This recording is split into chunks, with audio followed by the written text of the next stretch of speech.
My name is Rayman, and I'm going to be giving a speech on Alzheimer's today. Imagine slowly forgetting your name, the faces of your friends and family members, your favorite TV show, and the route to home. This is what an Alzheimer's patient deals with. They do not truly understand what is happening to their own body.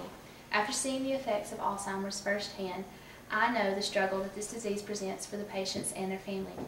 Today, I want to take a closer look at three aspects of Alzheimer's: the symptoms, the causes, and the possible cures.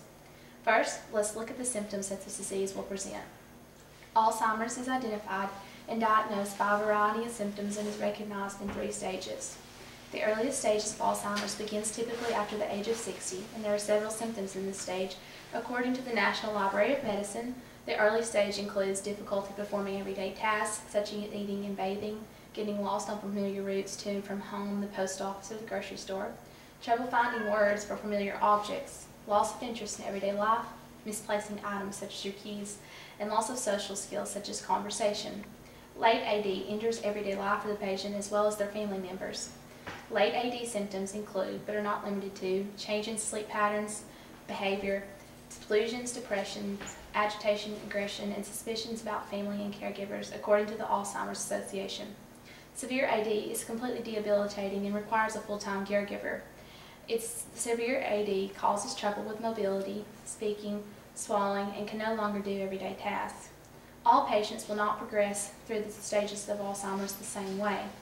The Alzheimer's Foundation of America states the average progress of the disease is typically 20 years, and the patients live 8 to 10 years after medical diagnosis.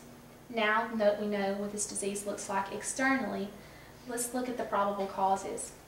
Alzheimer's researchers have not identified one particular cause for the disease.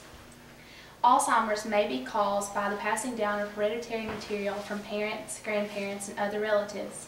According to the Research Center for Alzheimer's run by the Alzheimer's Association, the risk increases if more than one family member has the disease.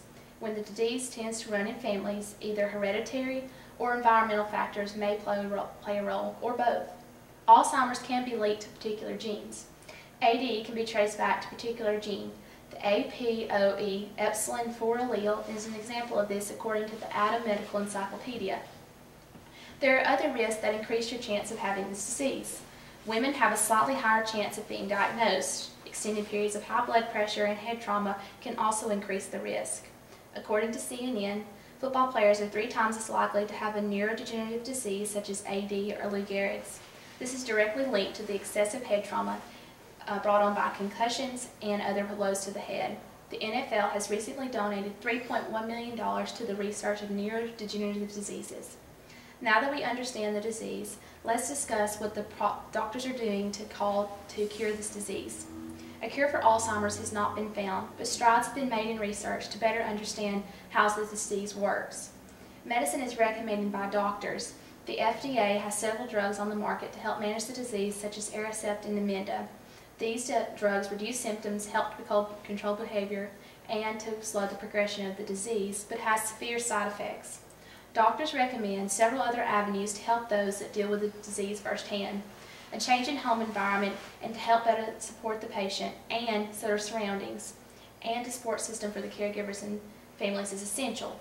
Coach Broyles' Playbook for Alzheimer's Caregivers and Practical Tip Guide recommends that caregivers and families keep your sense of humor, talk about your feelings with others, and simply to take one day at a time. Research now shows that there are other possible ways to prevent this disease. Doctors recommend that you maintain a healthy diet full of cold water fish, dark fruits and veggies, and low in fat, according to the Adam Medical Encyclopedia. It might also be helpful to consult your doctor about possible prescriptions and drug regimens if you have a long-standing history of Alzheimer's in your family. Research is also now underway to create a possible vaccination that will help fight against AD. In conclusion, I hope that we better now understand what Alzheimer's disease is. There is still so much that is unknown about this disease.